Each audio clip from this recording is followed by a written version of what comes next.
मध्य प्रदेश विधानसभा चुनाव के लिए कांग्रेस पार्टी ने कल 144 उम्मीदवारों की पहली सूची जारी की। दूसरी तरफ शाम होते होते समाजवादी पार्टी ने भी लिस्ट जारी कर दी। मध्य प्रदेश चुनाव को लेकर कांग्रेस पार्टी और समाजवादी पार्टी आमने सामने मध्य प्रदेश में दिख रही है, जबकि इंडिया गठबंधन में दोनों पार्टी है। इसी पर बातचीत के लिए हमारे साथ बीजेपी के राष्ट्रीय महामंत्री दुष्यंत गौतम मौजूद है। सर, इंडिया गठबंधन में समाजवादी पार्टी है, इसके बावजूद भी जिन सीटों पर कांग्रेस पार्टी ने उम्मीदवार उतारे हैं, उसी सीट पर समाजवादी पार्टी ने भी उम्मीदवार उतार दिए हैं।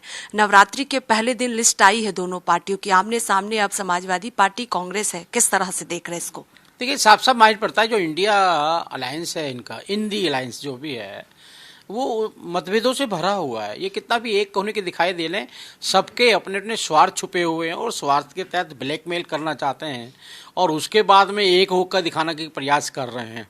साफ साफ है कि भाई कांग्रेस कोई स्थान यूपी में भी नहीं देगी समाजवादी पार्टी, और कांग्रेस को खत्म भी करना चाहते हैं। कांग्रेस को खत्म करेंगे जब टीएमसी जिंदा रहेगी, जब आम पार्टी जिंदा रहेगी, जब अखिलेश जिंदा रहेंगे, ये सब वोट बैंक एक ही है।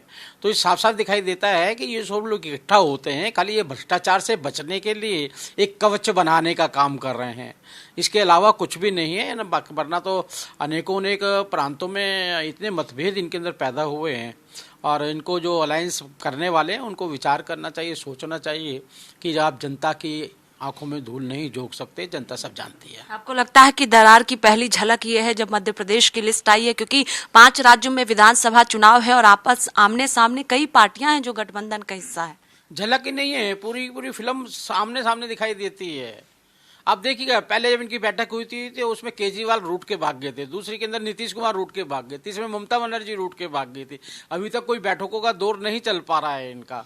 साफ साफ दिखाई देता है कि ये मतभेदों ये गठबंधन मतभेदों से भरा हुआ है और ये नहीं चलने वाला है, क्योंकि इनकी नीति कुछ नहीं है। इनको अपने आप को भ्रष्टाचार से बचाने के लिए एक षड्यंत्र करना है और मोदी ने कहा है कि भ्रष्टाचारियों को मैं जेल में जगह दूंगा।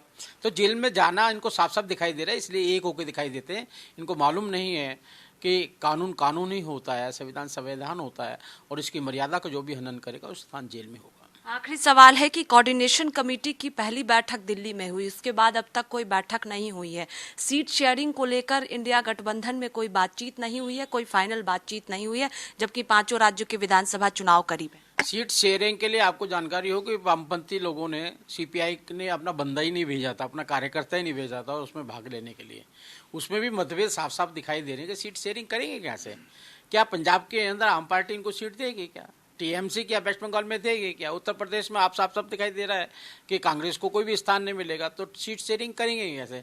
खाली ये दिखावा कर रहे हैं, टाइम पास कर रहे हैं। ऐसे टाइम पास करते मई 2024 होगा और मोदी जी शपथ लेंगे।